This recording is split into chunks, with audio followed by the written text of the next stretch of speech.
Di tengah riuhnya pasar Tanah Abang yang penuh warna dan hiruk-pikuk, tersembunyi bayang-bayang kelam yang tak banyak berani melawan. Aku, Gibran, menyamar sebagai kuli panggul, mencoba menyusup ke dalam jalinan kekuasaan gelap yang merusak kehidupan. Pedagang kecil, tapi ketika aku mulai menggali lebih dalam, sebuah wajah dari masa lalu muncul tak terduga, memaksaku bertanya, seberapa jauh aku rela mengorbankan persahabatan demi keadilan sejati. Pagi itu, langit Jakarta masih kelabu. Awan bergelayut rendah seolah menahan hujan yang tak jadi turun sejak semalam. Angin yang lewat tak cukup untuk menyejukkan tubuh yang sudah dibalut keringat sebelum matahari terbit sempurna. Aku berdiri di tepi jalan Jati Baru, mengenakan kaos lusuh, celana bahan yang sudah mulai pudar, dan topi kumal yang sengaja aku turunkan ke dahi. Di pundakku tergantung sehelai handuk kecil, identitas tak tertulis seorang kuli panggul di pasar Tanah Abang. Ayo, angkut 5 karung itu ke Blok A, cepetan! Suara serak itu menggema dari mulut seorang koordinator lapak. Aku langsung berjalan. Cepat, menyusup di antara deretan troli, keranjang plastik, dan manusia yang hilir mudik tanpa jeda. Ini baru jam 6 pagi, tapi pasar sudah penuh sesak. Keringat, bau ikan asin, minyak wangi murah, dan debu beradu jadi satu. Aku Gibran, seorang prajurit Kopassus, kini menjelma menjadi Gibran si kuli panggul. Misi ini bukan main-main. Tugas menyusup seperti ini membutuhkan bukan hanya fisik, tapi juga kesabaran dan kemampuan membaca gerak yang halus. Pasar Tanah Abang bukan hanya tempat jual beli. Di balik tumpukan kain dan gerobak besi, ada dunia gelap yang tak terlihat mata biasa. Pungutan liar, pemerasan, hingga korupsi yang melibatkan pejabat dan preman pasar. Hari pertama penyamaran ini menjadi langkah awal yang menentukan. Aku mengangkat 5 karung berisi kain spray. Beratnya mungkin lebih dari 100 kilogram. Tapi bukan berat itu yang membuat pundakku nyeri. Yang membuat dadaku sesak justru tatapan mata dari sesama kuli, dari pedagang kecil, dari para ibu yang menggenggam uang pas-pasan sambil menawar harga barang yang terus naik. Mereka tidak tahu siapa aku. Tapi dari sorot mata mereka, aku bisa membaca rasa putus asa yang sudah lama dipendam. Awas bro, mau lewat nih! Seru seorang pria tinggi kurus dengan troli besar. Aku segera minggir. Pria itu sempat menoleh lalu senyum kecil. Lu baru ya? Gue Rizal, katanya. Aku balas angguk. Iya, baru 2 hari bantuin di sini. Rizal tertawa kecil, lalu menunjuk ke arah bangunan setengah roboh di belakang pasar. Numpang istirahat di sana. Kalau capek. Cuman jangan terlalu lama, ntar disangka nganggur bisa disikat sama Raka.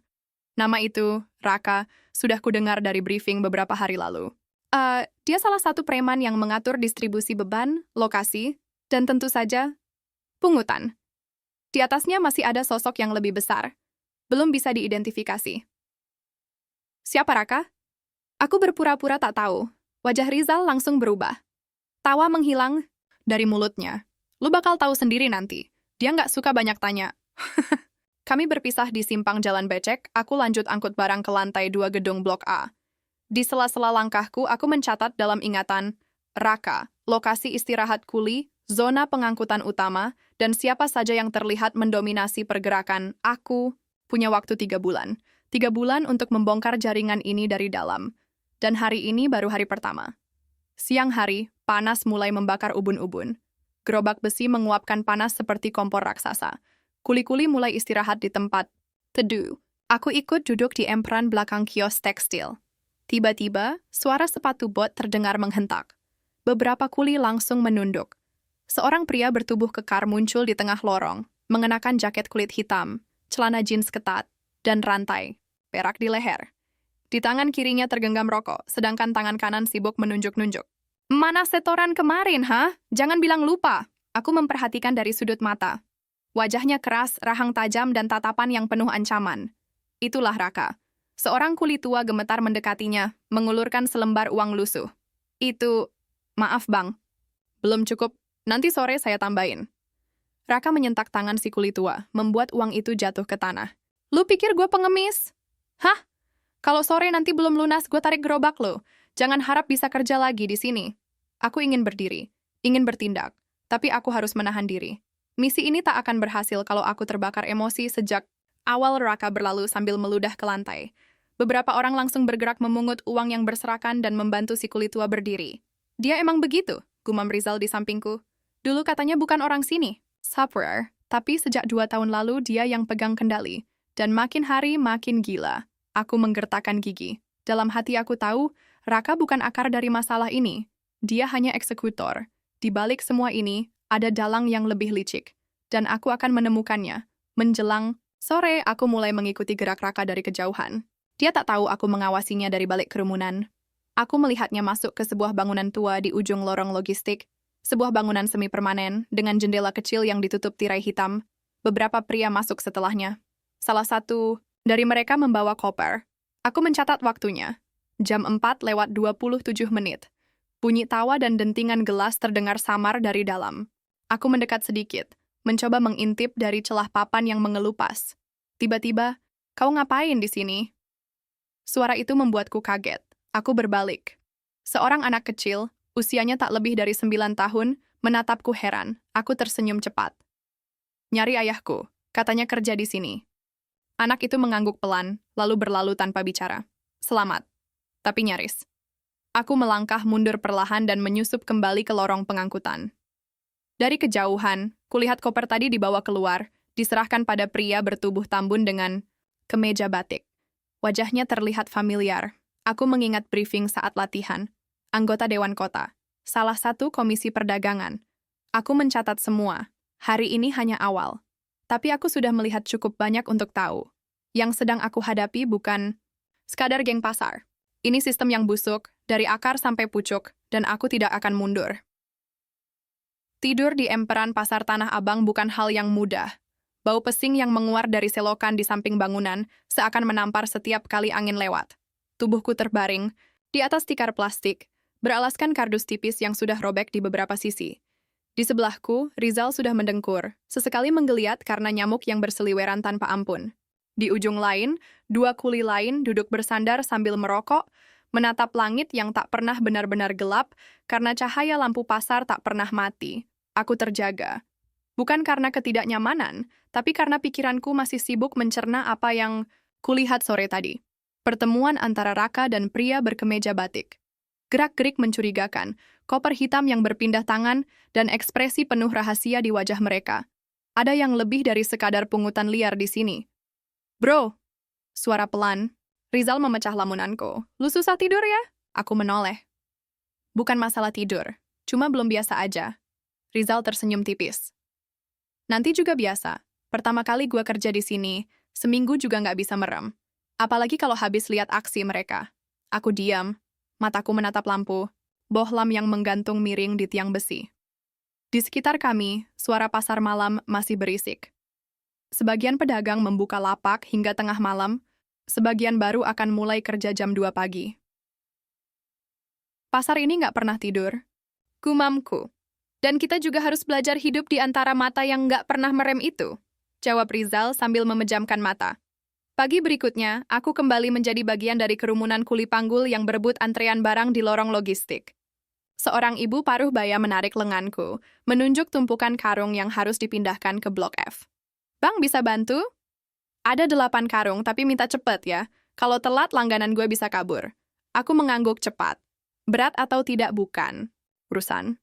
Aku perlu menjalin koneksi dengan pedagang. Mereka yang paling sering jadi korban. Dan mereka pula yang bisa jadi sumber informasi berharga. Sambil mengangkat satu persatu karung, aku mencuri dengar percakapan di sekitarku. "Semalam anak Simanto dipukulin orang Raka. Gara-gara telat setor katanya. Padahal cuman telat 2 hari. Anaknya kan baru sakit. Namanya juga aturan preman, nggak bisa diganggu-gugat. Lu nggak mau ikut urunan keamanan aja, bro? Sekalian jaga gerobak juga." Urunan keamanan. Istilah yang kedengarannya sopan, tapi sebetulnya kedok untuk pemerasan. Nominalnya naik terus setiap minggu. Kalau tak ikut, gerobak bisa hilang, atau lebih parah, dilumpuhkan sendiri oleh preman bayaran. Aku makin yakin, ini bukan sekadar pasar yang kacau. Ini ladang uang gelap yang diatur sistematis. Ada struktur, ada hierarki, dan tentu ada otak utama yang menyembunyikan diri di balik keramaian. Menjelang siang, aku mendekati kios tempat ibu tadi berjualan. Dia sedang sibuk melayani pembeli, namun tetap sempat menawari teh manis dingin. "Bang Gibran, istirahat dulu. Kasian, dari tadi ngos-ngosan terus." Aku tersenyum. Nggak apa-apa, Bu. Kalau bisa cepet, saya malah senang. Ibu itu duduk di bangku kecil, mengelap peluh dengan ujung kerudungnya. Udah lama tinggal di sini, Bu? Tanyaku, membuka percakapan.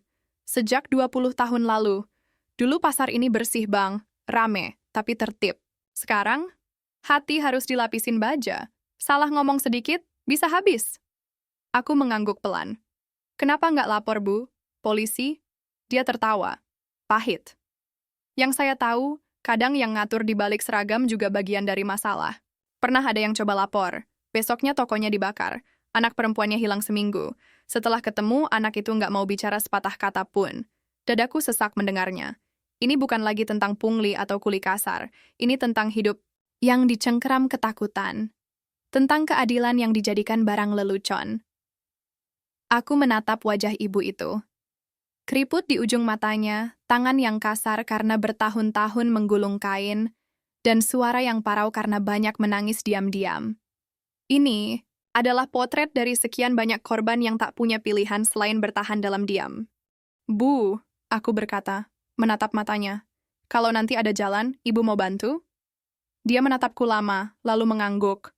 Kalau bisa bantu orang-orang di sini, lepas dari cengkeraman iblis-iblis itu, saya siap. Aku menggenggam gelas teh manis.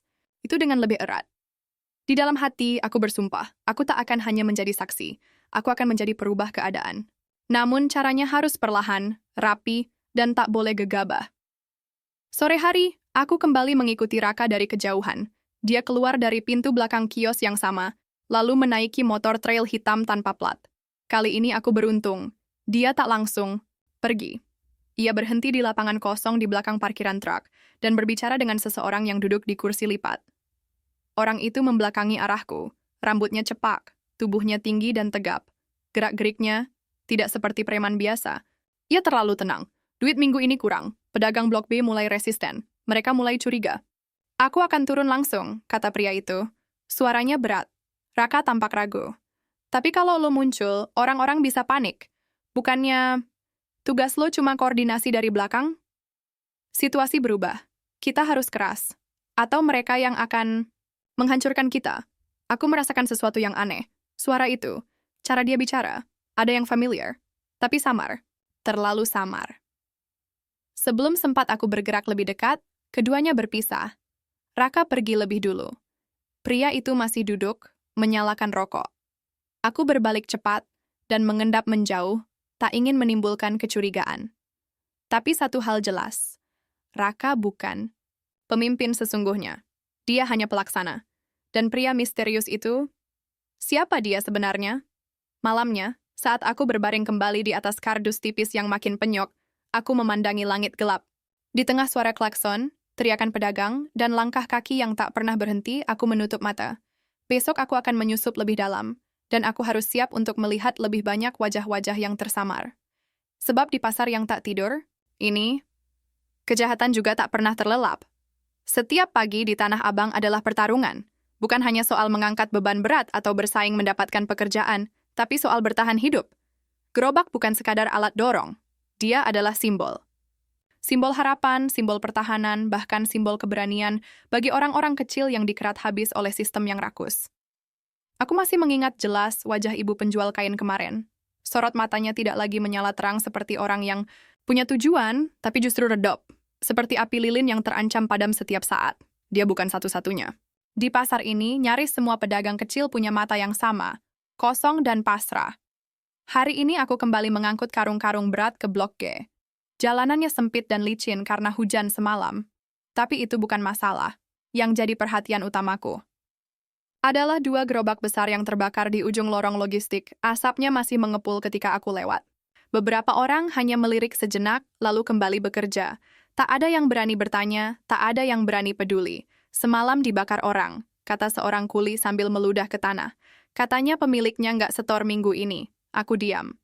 Di depan gerobak hangus itu, seorang pria muda duduk memeluk lutut. Matanya bengkak karena tangis yang tak tuntas. Itu Aldi. Anak baru. Gerobaknya satu dari dua yang dibakar. Aku mendekatinya perlahan. Lo nggak apa-apa? Dia menoleh. Mata merah, suara, serak. Gue cuma telat 2 hari. Gue baru aja tebus gerobak itu bulan lalu. Duitnya hasil jual motor kakak gue. Aku menggenggam bahunya. Tak ada yang bisa kukatakan untuk menghibur. Di dunia ini, kata-kata bukan penyembuh luka paling mujarab. Tapi kehadiran, itu cukup untuk menunjukkan bahwa dia tidak sendiri. Di balik semua ini, aku tahu, sistem yang dijalankan Raka bukan hanya menindas. Ia menciptakan teror yang sistematis. Dan dengan sengaja membuat korban merasa sendirian agar tak ada yang berani melawan. Hari itu, aku memutuskan untuk bergerak lebih dalam. Bukan hanya jadi kuli, aku harus tahu bagaimana uang haram itu bergerak, kemana alirannya, siapa yang menerima, dan siapa yang mengatur pembagian. Aku butuh bukti. Dan satu-satunya jalan adalah menyusup ke jantung sistem. Rizal adalah kunci. Sejak hari pertama, dia terbuka padaku. Mungkin karena dia sudah terlalu lelah menyimpan semua ketakutan sendiri. Atau mungkin karena dia melihatku berbeda, entahlah. Tapi hari ini aku memutuskan untuk membuka sedikit topengku. Tidak sepenuhnya, hanya cukup untuk membuatnya percaya. Kami duduk di belakang lapak yang sepi, makan nasi bungkus dengan lauk tempe gosong dan sambal hijau. Di antara suara ribut pasar dan tawa sumbang para penjudi di dekat parkiran, aku berkata, "Pelan, Zal, kalau gue mau bantu bersihin tempat ini, lo ikut?" Rizal menghentikan gerakannya, menatapku lekat-lekat. "Maksud lo, lawan Raka?" Dan orang-orang di belakang dia? Aku mengangguk. Dia tertawa, bukan tawa senang, tapi tawa getir. "Lo nggak tahu, bro. Ini bukan cuma soal Raka. Di belakang dia ada ormas. Di belakang ormas ada pengusaha. Di belakang pengusaha ada anggota dewan. Yang lo lawan bukan orang, tapi sistem." Aku tersenyum. Gua tahu, tapi setiap sistem punya celah. Dan setiap celah bisa jadi pintu masuk. Rizal terdiam lama. "Kalau lo serius, gua tahu satu tempat di mana uang dari pungli dikumpulin sebelum diambil orang-orang atas." Aku menegakkan badan. "Di mana?" "Gudang kosong di belakang blok E. Tapi lo harus hati-hati. Dijaga 2 orang bersenjata. Kalau lo ketahuan, lo bisa hilang sebelum sempat kabur." Malam itu, aku bergerak diam-diam. Masih mengenakan pakaian, lusuh, menyamar sebagai kuli yang kelelahan, aku berjalan menuju blok E. Pasar mulai sepi. Hanya tinggal beberapa pedagang yang membereskan dagangan dan penjaga malam yang sibuk mengangkat terpal. Gudang yang dimaksud Rizal tampak seperti bangunan biasa. Dinding seng berkarat, atap miring, dan papan penutup yang tampak rapuh. Tapi aku tahu, tempat seperti inilah yang dipilih untuk menyembunyikan hal-hal kotor. Dari kejauhan, kulihat 2 pria duduk di depan pintu samping, merokok dan tertawa kecil sambil bermain kartu. Di dekat mereka ada sepeda motor trail, persis seperti yang dikendarai Raka. Aku menyelinap ke sisi kiri gudang, melewati tumpukan kayu bekas dan besi tua. Nafasku kuatur perlahan. Setiap langkah harus dihitung. Setiap suara harus dikendalikan. Sebuah jendela kecil terbuka sedikit di sisi belakang. Aku mendekat, lalu mengintip ke dalam. Di dalam, kulihat tumpukan koper. Uang. Banyak sekali. Mungkin puluhan, bahkan ratusan juta rupiah dalam pecahan besar. Seorang pria berdiri di depan meja, menyalakan rokok dan mencatat sesuatu di buku besar. Di belakangnya ada papan putih dengan peta pasar, lengkap dengan penanda blok-blok yang ditandai warna merah. Ini bukan operasi dadakan. Ini organisasi. Terstruktur, rapi, dan berani. Aku merogoh saku celana, mengaktifkan kamera kecil yang kusembunyikan. Di kancing baju. Gambar demi gambar kurekam diam-diam. Cukup untuk jadi bukti awal. Cukup untuk memulai langkah besar. Tiba-tiba, "Hei, siapa itu?" "Sial." Satu dari 2 penjaga melihat gerakanku. Aku langsung mundur cepat, menyelinap ke balik. Kontainer logistik. Suara langkah kaki mengejar. Lampu senter menyorot liar ke segala arah. "Kejar dia! Jangan sampai lolos." Aku berlari, melewati lorong-lorong sempit yang sudah kupetakan di hari-hari sebelumnya. Menyusup lewat celah antara gerobak dan kios tertutup. Nafasku memburu, tubuhku menegang. 1 langkah lagi, aku melompat pagar pendek, lalu berguling di balik warung tutup, diam. Tak bernapas. Jantung berdegup kencang. Beberapa menit kemudian, langkah kaki menjauh. Suara sumpah serapah terdengar samar. Mereka kehilangan jejak. Aku selamat. Tapi penyamaran nyaris terbongkar. Ini berarti satu hal. Waktuku tak banyak. Mereka akan meningkatkan keamanan. Dan jika mereka tahu ada orang dalam yang mengawasi, aku bisa jadi target berikutnya. Di tempat tidur kardusku malam itu, aku tak bisa tidur. Suara ledakan kecil dari gerobak yang dibakar kemarin terus terngiang. Tangisan Aldi, sorot mata ibu penjual kain, dan percakapan sore itu tentang pria misterius yang memimpin dari belakang. Aku membuka catatan kecil. Di sana kutulis satu nama. Baru, pria bertubuh tegap. Suara berat. Mantan militer? Bekas teman? Sesuatu dalam diriku mulai mengusik. Sebuah bayangan dari masa lalu. Wajah yang hampir kulupakan. Tapi kini muncul kembali. Samar. Membayang. Dan aku mulai bertanya pada diriku sendiri, apakah mungkin dia adalah orang yang dulu pernah aku anggap saudara? Aku tidak pernah menyangka kenangan bisa begitu menyakitkan hanya karena satu potong suara. Suara berat, nada datar, tapi penuh tekanan. Dan entah kenapa, begitu akrab di telingaku. Semalaman aku tak bisa tidur. Angin dini hari menembus jaket lusuhku, menyusup hingga ke tulang. Tapi rasa dingin itu tak ada artinya dibandingkan kegelisahan yang berputar di dalam kepalaku. Pria itu, dia bukan hanya sosok bayangan dalam rantai organisasi keji ini. Ada sesuatu darinya yang memanggil ingatanku. Sebuah siluet dari masa lalu yang dulu pernah mengisi hari-hariku. Dalam suka, dalam luka. Namanya mengambang di ujung lidahku, tapi tak bisa kulafalkan. Bukan karena lupa, tapi karena tak siap mengakuinya. Pagi harinya, Rizal membawaku ke warung kecil dekat perlintasan kereta. Warung itu setengah permanen, dibangun dari triplek, beratap sengkaratan. Tapi tempat itu ramai. Bukan karena makanannya, tapi karena tempat itu jadi markas kumpul para kuli, tukang becak, dan pedagang kecil yang ingin bicara bebas, jauh dari telinga preman. Kita harus hati-hati sekarang, ujar Rizal sambil menyeruput kopi hitam panas. Semalam, 2 penjaga di gudang ngamuk. Katanya ada orang asing yang ngintip. Mereka bilang, kalau sampai ketahuan lagi, bakal ada pembersihan. Aku diam. Bukan karena takut, tapi karena aku tahu pembersihan di mulut mereka artinya penghilangan. Dan aku tak bisa biarkan korban baru muncul. Ada nama? Tanyaku pelan. Belum, tapi mereka mulai ngawasin blok A sampai G. Lo harus jaga jarak dulu. Aku mengangguk. Tapi di dalam hati aku tahu, justru sekarang aku harus bergerak lebih cepat. Siang itu, saat mengangkut beberapa bal kain ke gudang toko langganan, aku melihat sosok yang membuat nafasku tertahan. Dia sedang berdiri di seberang jalan. Mengenakan jaket hitam, topi, dan kacamata hitam, tapi aku kenal posturnya. Cara berdirinya. Bahkan cara dia menyulut rokok di tangan kanan sambil membiarkan tangan kiri tetap dalam saku, itu dia. Tanpa pikir panjang, aku menyeberang. Tapi saat aku tiba, dia sudah tak ada. Yang tersisa hanyalah bekas puntung rokok di lantai, aroma tembakau, lokal masih kuat, aku menunduk. Dan di tanah, ada sesuatu. Sebuah gantungan kunci logam kecil berbentuk lambang pasukan khusus. Aku memungutnya pelan. Tanganku bergetar. Jantungku berdebar. Ini milik Damar-Damar. Nama yang kusebut dalam hati akhirnya muncul. Nama yang kutahan selama 3 bab dalam hidupku ini. Dulu, kami satu angkatan. Masuk pendidikan di Batu Jajar bersama. Makan tanah, lumpur, bahkan nyaris mati di hutan Kalimantan bersama-sama. Dia orang pertama yang mengangkatku dari jurang saat aku cedera di pelatihan survival. Orang yang selalu bilang, jangan takut gelap, Gib. Kadang, disitulah kita bisa lihat cahaya paling terang. Tapi dia hilang 6 tahun lalu.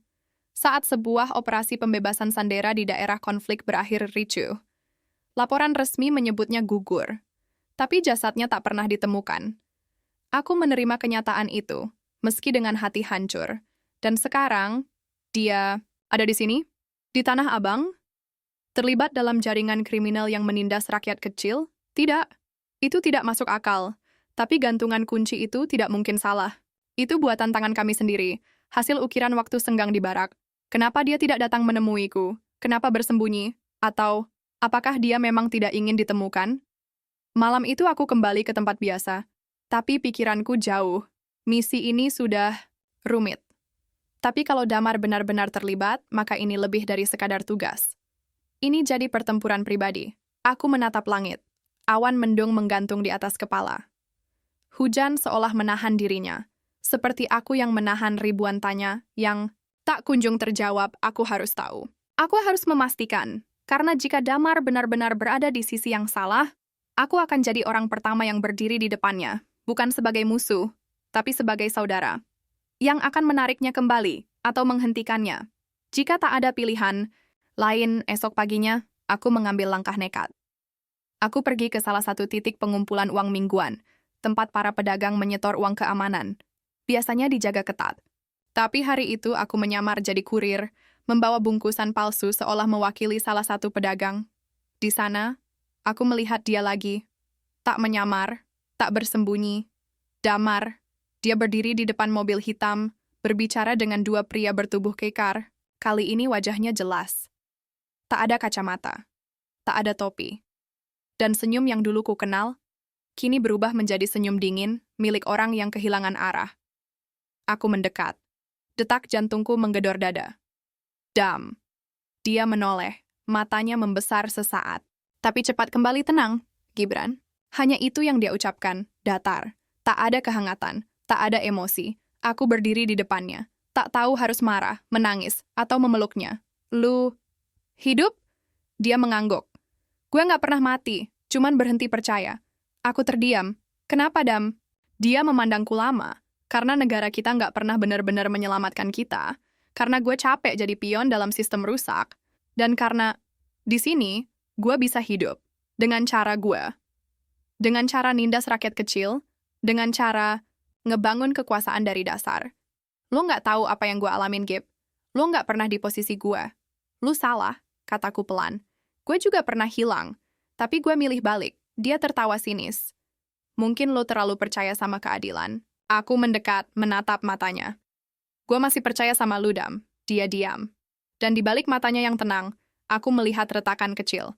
Seperti ada sisa manusia lama yang masih hidup di sana. Tapi sebelum bisa bicara lebih jauh, salah satu anak buahnya mendekat. Bos, waktunya jalan. Damar menatapku untuk terakhir kali. Lo nggak seharusnya ada di sini, Gib. Lo nggak tahu apa yang lo lawan. Aku menatap balik, tegas. Justru karena gue tahu, gue nggak akan berhenti. Dia masuk ke mobil. Dan dalam sekejap, sosok itu lenyap di balik debu jalanan. Aku berdiri mematung. Pertemuan itu bukan akhir, tapi awal dari perang yang lebih besar.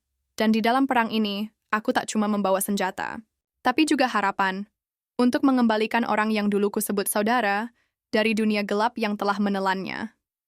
Sejak hari itu, Tanah Abang tak lagi sama di mataku. Semua jadi lebih rumit, lebih kelam.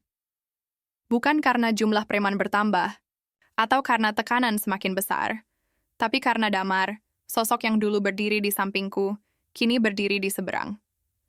Dan yang lebih menyakitkan, dia tidak pergi karena dipaksa, tapi karena dia memilih. Pagi ini, udara terasa lebih lembab dari biasanya.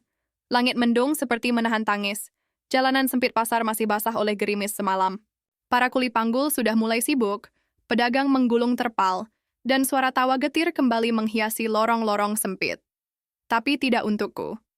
Aku hanya duduk di dekat troli tua yang biasa kupakai. Menyendiri. Merenungi percakapan singkat kemarin. Pertama kali dalam bertahun-tahun aku melihat Damar dengan mata kepala sendiri. Dia tidak gemetar saat menatapku. Tidak tersenyum seperti dulu. Tidak menepuk pundakku atau menyambutku dengan tawa kecil yang khas. Dia hanya dingin. Seolah semua sejarah yang pernah kami bagi telah hilang ditelan waktu. Satu-satunya yang membuatku yakin dia masih manusia adalah kilatan di matanya, retakan kecil yang tak bisa dia sembunyikan. Itu cukup. Itu berarti dia masih bisa diselamatkan atau setidaknya aku ingin percaya begitu. Siang hari, aku menemui Rizal di belakang kios kelontong. Kami berbicara pelan. Di antara tumpukan karung beras yang disusun tak rapi. Gue ketemu dia. Rizal menoleh cepat. Siapa? Damar. Dia terdiam. Nafasnya tertahan sesaat. Damar. Yang dulu lo ceritain, yang lo kira gugur waktu operasi itu? Aku mengangguk. Rizal mengusap wajahnya. Gila. Gue pikir dia cuma cerita lama yang bikin lo semangat bertugas. Ternyata beneran ada. Dan dia sekarang ada di dalam sistem ini, Zal. Mungkin bahkan pemegang kendali setelah Raka. Rizal menunduk. Gue pernah lihat dia, sekali. Tapi cuman dari jauh. Gue pikir dia cuman pengawal. Tapi tatapannya beda. Cara orang-orang hormat ke dia juga beda. Aku mengepalkan tangan. Ada kemungkinan besar dia otak sebenarnya. Raka cuman eksekutor lapangan. Tapi siapa yang mengatur uang, jaringan ormas, dan pengamanan? Itu bukan kerjaan preman pasar biasa. Terus lo mau apa sekarang? Aku menarik nafas panjang. Aku harus masuk. Lebih dalam. Dan kali ini, mungkin harus lewat Damar. Malamnya, aku memutuskan mengambil langkah nekat. Dengan bantuan Rizal, aku mencari tahu titik kumpul harian anak buah Raka. Mereka biasa berjudi di bangunan kosong di belakang parkiran blok F. Di sanalah aku menyusup, bukan untuk menyamar lagi. Tetapi untuk memperlihatkan wajahku, aku ingin mereka tahu aku ada. Aku ingin mereka melihatku. Karena semakin aku dikenal di dalam, semakin besar peluangku untuk menjangkau pusat sistem ini. Dan rencanaku berhasil. Seorang pria bertubuh tambun dengan tato naga di leher menatapku dengan sinis saat aku duduk di pojok ruangan. Lo yang kemarin kerja di Blok A kan? Gibran ya? Aku mengangguk. Dia menghembuskan asap rokok ke arahku. Berani juga nongol di sini? Ada yang mau gua buktikan. Lo pikir ini tempat pembuktian? Dia tertawa pendek. Ini tempat pecundang ngabisin duit. Kalau lo punya nyali, ikut. Dia melemparkan kartu ke meja. Aku ikut duduk, ikut main, ikut kalah. Tapi sesekali menang cukup untuk menarik perhatian mereka. Setelah beberapa putaran, seorang pria bertubuh tegap masuk. Suasana berubah. Suara langsung merendah. Dia bukan Damar, tapi dia mengenalnya. Aku bisa melihat dari cara dia bicara, menyebut bos de beberapa kali. Akhirnya, aku memberanikan diri bicara. Gua mau ketemu bos lo. Dia menatapku tajam. Buat apa? Gua punya sesuatu yang cuma dia bisa nilai. Lihat nanti. Dan malam itu aku tahu, aku sudah masuk radar mereka. 3 hari setelah kejadian itu, saat aku sedang mendorong troli menuju Blok E, sebuah motor menghentikanku. Naik. Sopirnya memakai helm hitam, jaket ormas, dan sarung tangan kulit. Tapi aku tahu siapa yang mengirimnya. Tanpa tanya, aku naik. Kami melewati gang belakang, jalan kecil, dan akhirnya berhenti di sebuah rumah kosong di pinggir rel kereta. Rumah itu tampak tua, tak terurus, tapi terlihat dijaga rapi. Di dalam, Damar sudah menunggu. Duduk di sofa reot, menatapku datar. Kenapa lo nekat masuk, Gib? Aku tidak menjawab. Aku hanya duduk, menatapnya balik. Kalau lo pikir lo bisa ubah sistem ini, lo salah. Aku menghela napas. Gue cuma mau lo lihat, Dam. Dunia yang lo bangun sekarang, bukan tempat yang bisa lo banggakan. Lo bukan pembebas. Lo cuma ganti seragam dari loreng jadi hitam. Dia tertawa kecil. Seragam itu nggak pernah nyelamatin kita. Dulu kita taat. Tapi apa hasilnya? Lo tahu sendiri. Kita dibuang waktu udah nggak berguna. Lo salah. Kita berjuang bukan buat sistem. Kita berjuang buat orang-orang kecil. Buat keadilan yang mereka nggak bisa perjuangin sendiri. Dan sekarang lo malah jadi bagian dari penindas. Dia terdiam. Wajahnya keras. Tapi matanya penuh badai. Ada hal-hal yang lo belum ngerti, Gib. Kalau lo terus nyari, lo bakal ketemu kotoran. Yang lebih busuk dari yang lo kira. Dan gue ada di tengah semua itu. Lo nggak akan sanggup. Gue siap. Dia berdiri. Mendekat. Apapun yang lo lakuin setelah ini, jangan pernah bilang gue nggak ngingetin. Karena dari sini, jalan kita beda. Aku berdiri. Menatapnya. Jalan kita emang beda, Dam. Tapi lo masih punya pilihan. Selalu. Dia menatapku 1 detik lagi sebelum berbalik. Dan aku tahu, pertempuran besar itu sudah dimulai. Ketika malam turun, dan pasar mulai sepi, aku duduk di depan lapak kosong. Hujan mulai turun, perlahan. Air membasahi tanah, mencuci sedikit debu kejahatan yang tersembunyi. Aku memandang langit gelap, dan di sanalah aku sadar, perang ini bukan cuma soal preman, atau uang, atau kekuasaan. Tapi soal persaudaraan yang diuji. Tentang 2 orang yang dulu berjalan bersama, kini berdiri berhadapan. Satu memilih jalan gelap demi bertahan. Yang satu memilih melawan, meski sendiri. Dan jalan itu kini mengarah ke 1 titik. Pertarungan yang tak bisa dihindari, tak semua luka berdarah. Ada yang hanya tinggal di dada, menetap tanpa bisa dilihat, tapi terasa menyayat setiap kali kau menarik napas. Dan malam itu, luka semacam itu muncul tanpa ampun. Sudah hampir 1 pekan sejak pertemuan terakhirku dengan Damar, tapi pikiranku belum bisa tenang. Wajahnya, kata-katanya, bahkan napas dinginnya saat ia berkata, jalan kita beda, masih terus bergaung dalam kepalaku. Aku tak tidur malam itu. Hanya duduk di empran toko, menatap jalanan basah oleh gerimis yang terus datang tanpa permisi. Di tangan kiriku masih ada liontin kecil berbentuk bintang 5 yang dulu kami buat bersama. Gue nggak akan berhenti, Dam. Lo harus lihat itu, gumamku. Esoknya, aku menyusun strategi. Dari informasi Rizal, Raka, orang kanan Damar, sedang memperkuat pengaruh di area Blok B hingga D. Mereka memaksa pedagang menandatangani kontrak keamanan pasar yang nilainya gila. 100.000 per hari per lapak. Jika menolak, lapak hilang, barang lenyap. Atau lebih buruk lagi, si pedagang bisa menghilang. Korban terbaru, Pak Iskandar, pedagang sepatu bekas yang sudah 20 tahun berjualan di situ. 3 hari lalu, lapaknya dibakar. Istrinya dipukul. Dan hari ini, lelaki tua itu datang kepadaku. Dengan tubuh gemetar, mata merah.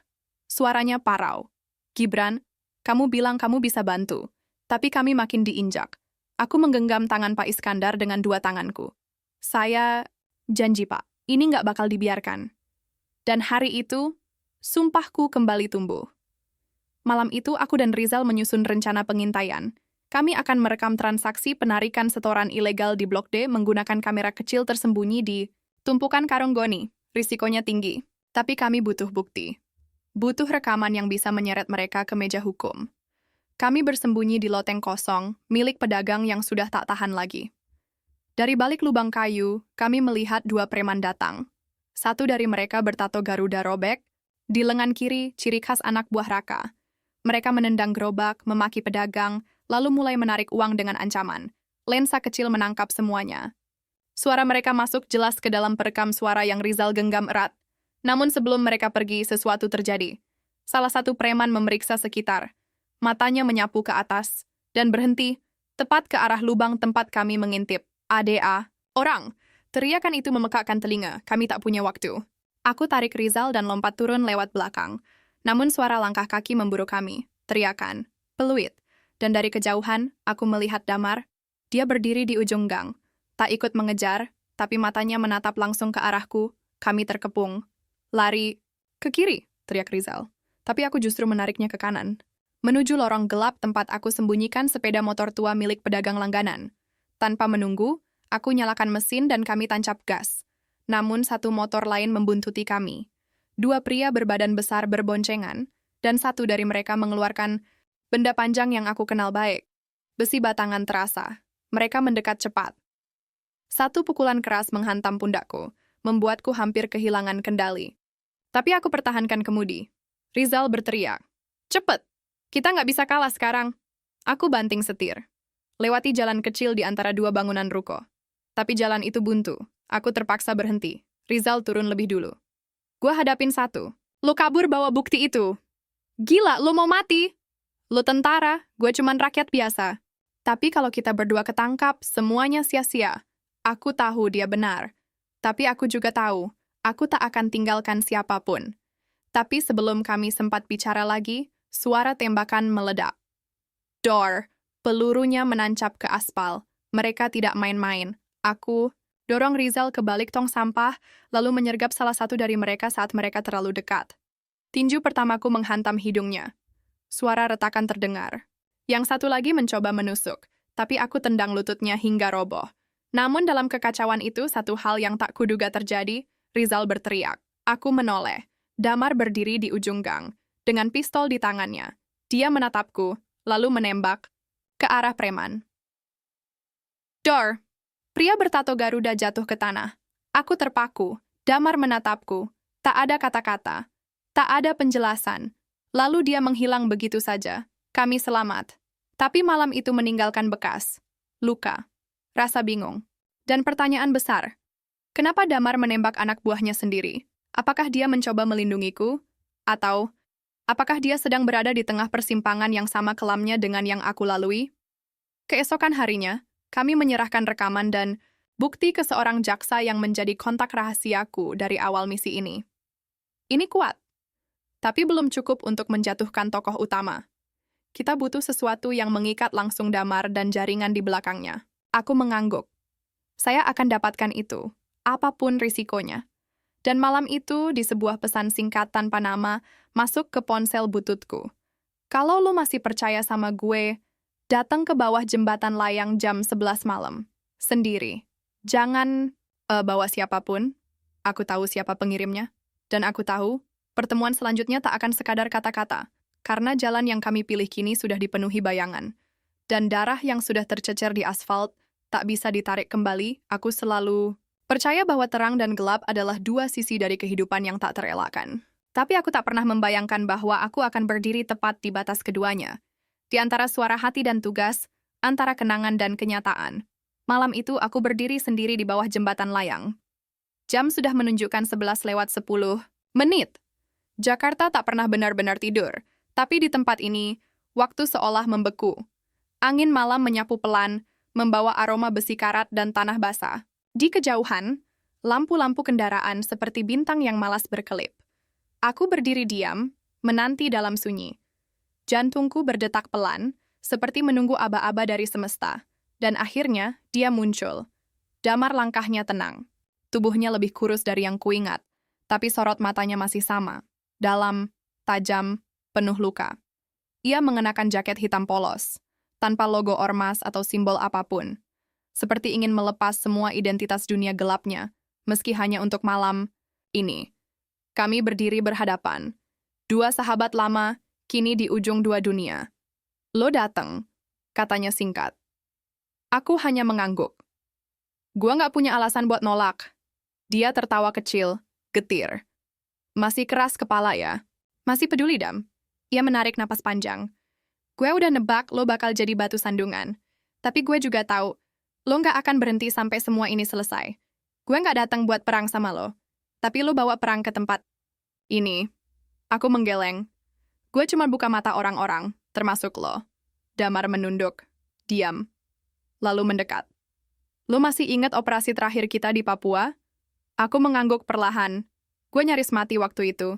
Dan pas gue sadar, komando bilang semua tim udah ditarik. Nggak ada evakuasi. Nggak ada pencarian. Gue dibiarkan sendiri. 2 minggu gue sembunyi di hutan. Makan akar, minum dari daun, hidup kayak binatang. Aku menelan ludah. Aku ingat operasi itu. Tapi aku tak tahu bahwa dia ditinggal. Aku pikir dia sudah tewas. Semua orang pikir begitu. Waktu gue akhirnya ketemu warga lokal, mereka jual gue ke tentara bayaran.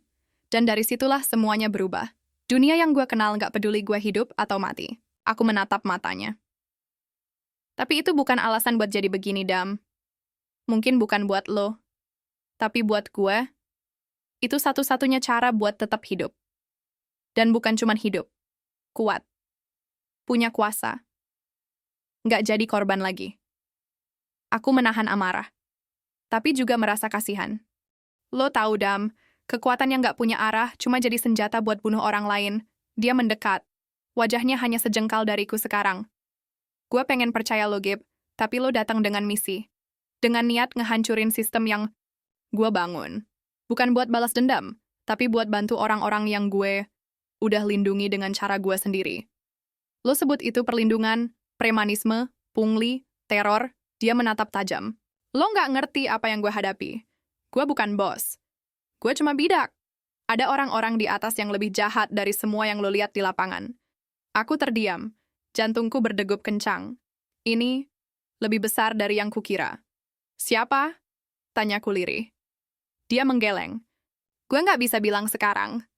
Tapi kalau lo sabar, kalau lo berhenti benturin kepala lo sama tembok, kita bisa kerja sama. Aku melangkah mundur. Kerja sama? Lo punya sesuatu yang mereka nggak punya. Nyali. Integritas. Tapi gue punya sesuatu yang lo butuhin. Akses ke pusat. Lo nggak bisa robohin ini sendirian. Tapi gue bisa dari dalam. Kepalaku penuh pertarungan. Logika versus emosi. Protokol versus nurani. Gue harus tahu satu hal, Dam. Apa? Semua kekacauan di pasar, pemalakan, kekerasan, teror. Lo yang atur? Ia diam. Lama. Gue izinkan. Tapi bukan gue yang mulai. Gue warisi sistem itu. Dan sekarang gue coba rem bukan gas. Buktikan. Dia mengangguk pelan. 3 malam lagi ada pertemuan rahasia. Di gudang bekas pabrik tekstil di belakang rel, semua pemain besar bakal hadir. Termasuk si licik dari DPR itu. Aku mencatat dalam kepala. Lo mau gue datang? Gue bisa kasih akses. Tapi lo datang sebagai orang gue. Kalau lo ketahuan, lo mati. Dan kalau lo berkhianat, gue yang turun tangan. Aku menatapnya. Deal. Tapi kalau ini jebakan, gue bukan musuh lo, Gib. Cuma, saudara lo yang terjebak terlalu lama di gelap. Kami saling menatap. Lalu aku melangkah pergi tanpa kata-kata. Di belakangku, Damar masih berdiri dalam bayang. Aku tahu risikonya. Aku tahu betapa rapuhnya benang kepercayaan yang baru saja kami ikat. Tapi malam itu, untuk pertama kalinya sejak aku menyamar di pasar ini, aku merasa tidak sendirian. Di kamar kecil tempat aku tinggal, aku membuka buku catatan kecil. Aku tulis semuanya. Tanggal, tempat, siapa yang mungkin hadir, celah masuk, titik keluar. Aku tahu misi ini makin dalam, tapi aku tak lagi hanya mencari keadilan. Sekarang aku juga mencari penebusan. Buat Damar. Buat kami.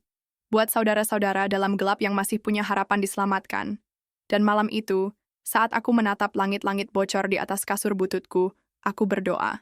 Bukan minta keselamatan, tapi minta kekuatan.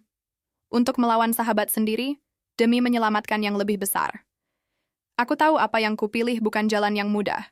Tapi aku tak pernah membayangkan bahwa dalam satu malam, aku akan melihat seluruh wajah iblis, tanpa topeng, tanpa malu, tanpa takut dihukum. Malam itu, langit Jakarta seperti terbakar merah. Angin membawa bau besi dan oli tua. Dan aku berdiri di depan gudang tua bekas pabrik tekstil, tempat semua ini akan bermuara. Damar menepati janjinya. Ia memberiku satu akses. Pintu belakang gudang, melalui lorong sempit berlapis plat besi yang hanya digunakan untuk bongkar muat. Lo masuk sebagai orang gue, katanya sebelum kami berpisah pagi tadi. Tapi begitu lo di dalam, semuanya tanggung jawab lo sendiri. Dan aku masuk. Dengan satu kamera kecil tersembunyi di balik topi kuli dan alat perekam suara di bawah baju. Gudang itu tak seperti yang kubayangkan. Bukan tempat gelap dengan meja bundar dan senter menggantung, tapi penuh cahaya, penuh tawa, seperti pesta eksklusif, wine, musik jazz, dan para tamu berpakaian rapi, berdasi, duduk dengan angkuh di kursi empuk, sambil memegang daftar nama. Aku berdiri di sudut, tak terlihat, tapi cukup dekat untuk mendengar. Raka berdiri di tengah ruangan, jadi moderator malam itu. Saudara-saudara, katanya dengan suara keras, malam ini kita akan tetapkan skema penarikan baru. 10% dari seluruh pendapatan kotor lapak langsung masuk ke kas operasi. Tak ada lagi nego. Siapa menolak tahu akibatnya. Orang-orang bersorak, beberapa bersulang. Tapi aku fokus pada satu wajah di barisan belakang. Pak Marwoto, anggota DPR dari Komisi Perdagangan, politikus tua yang kerap bicara soal keadilan sosial di televisi. Di sini, dia duduk santai, dengan senyum miring dan jari yang memegang cerutu mahal. Sial, ini lebih dari sekadar ormas. Ini persekongkolan kekuasaan. Damar muncul beberapa menit kemudian. Masuk tanpa banyak bicara, langsung berdiri di sisi kiri ruangan. Tapi tak seperti yang kukira, ia tak tersenyum padaku. Ia dingin. Aku tahu tatapan itu. Tatapan orang yang sedang menyembunyikan sesuatu. Lalu Raka bicara lagi. Kita kedatangan tamu malam ini. Orang baru. Tapi potensial. Tanganku mencengkeram saku. Jangan bilang, Gibran. Maju. Darahku dingin. Sial. Dia menyeretku ke dalam. Di depan semuanya. Tapi, aku tak punya pilihan. Aku maju. Langkahku berat. Setiap mata memandangku, beberapa penuh kecurigaan, yang lain sinis. Ini dia. Mantan tentara, sekarang jadi kuli panggul. Tapi jago cari celah. Dan katanya, bisa diandalkan. Pak Marwoto tertawa kecil. Mata-mata?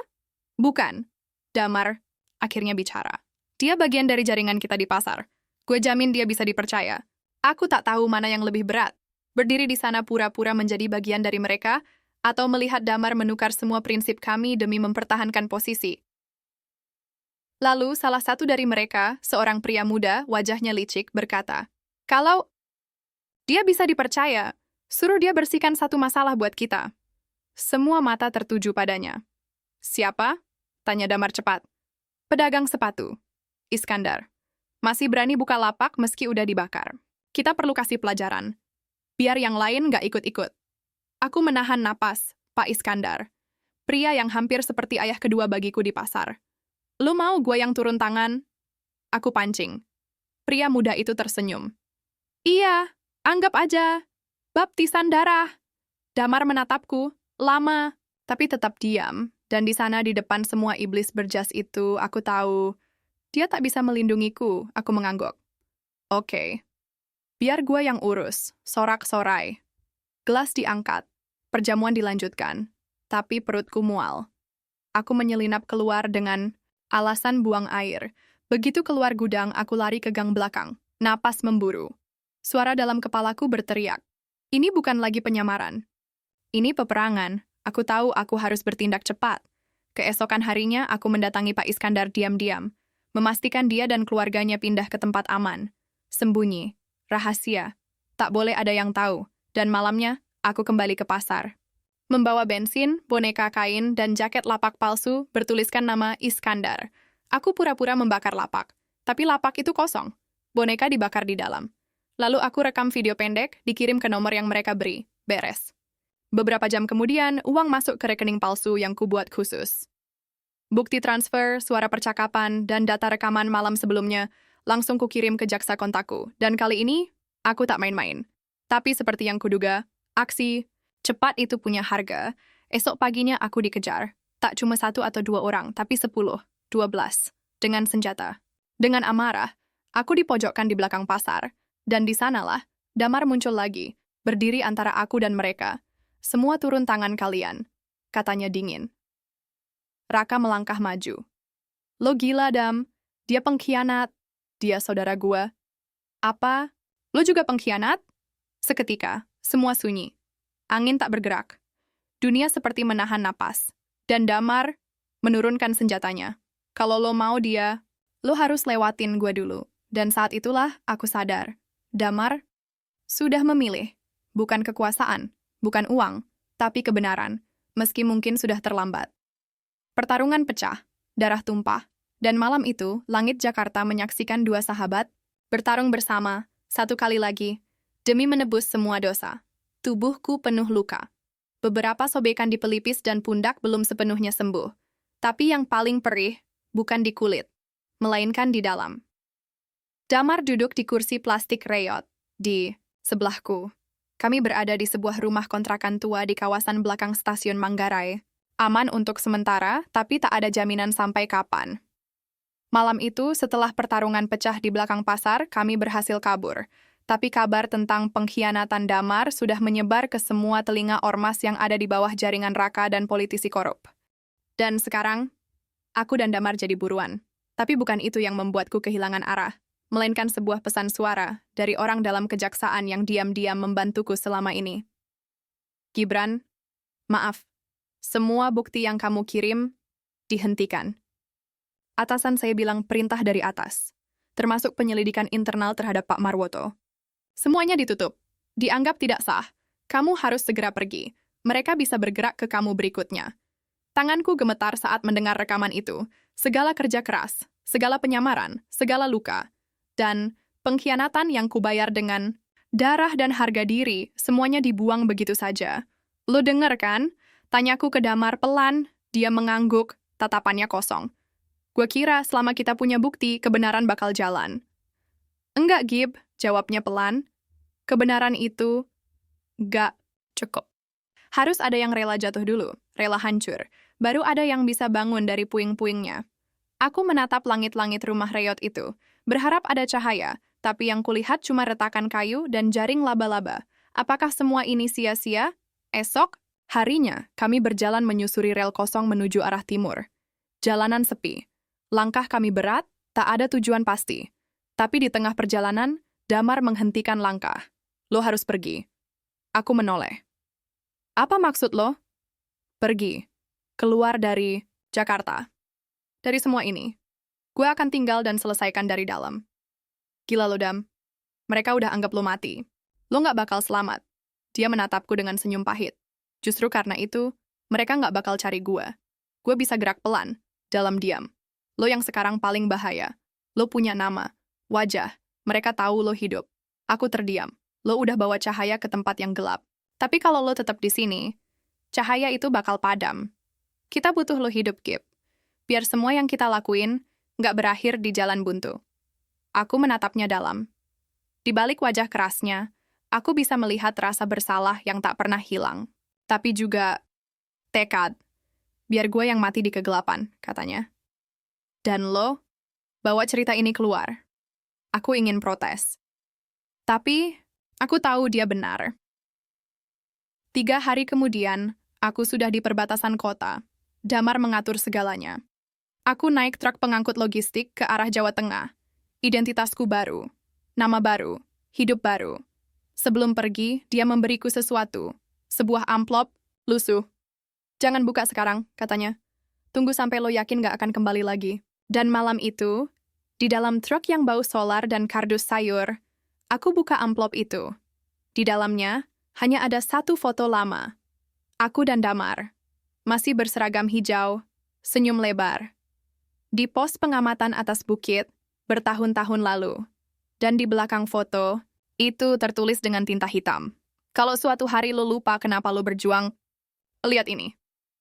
Kita pernah berdiri di tempat terang. Jangan biarkan dunia gelap ambil itu dari lo. Aku menangis malam itu. Sendiri. Dalam gelap.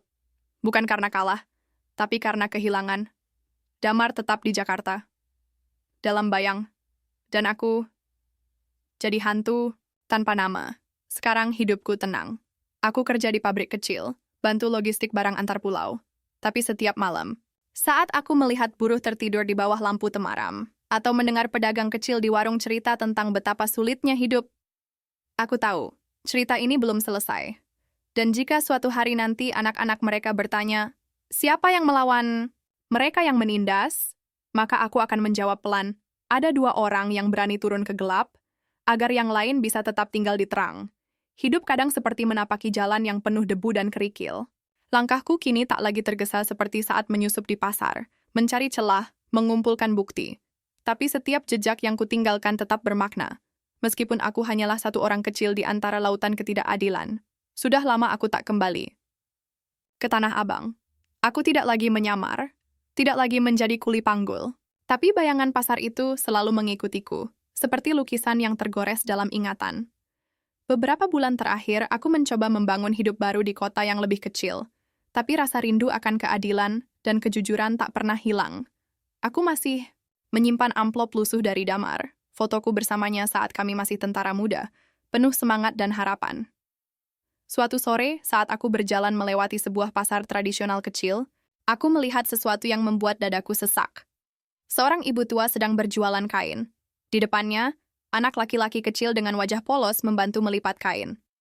Di antara hiruk-pikuk pasar, suara tawar-menawar, dan deru kendaraan, ada ketenangan yang aneh. Aku duduk di bangku kayu dekat situ. Ibu itu tersenyum pada pelanggannya, tapi tatapannya menyentuhku. Ada semangat yang sama seperti yang dulu kurasakan ketika berdiri di pasar Tanah Abang. Anak itu mendekatiku. Om, mau beli kain?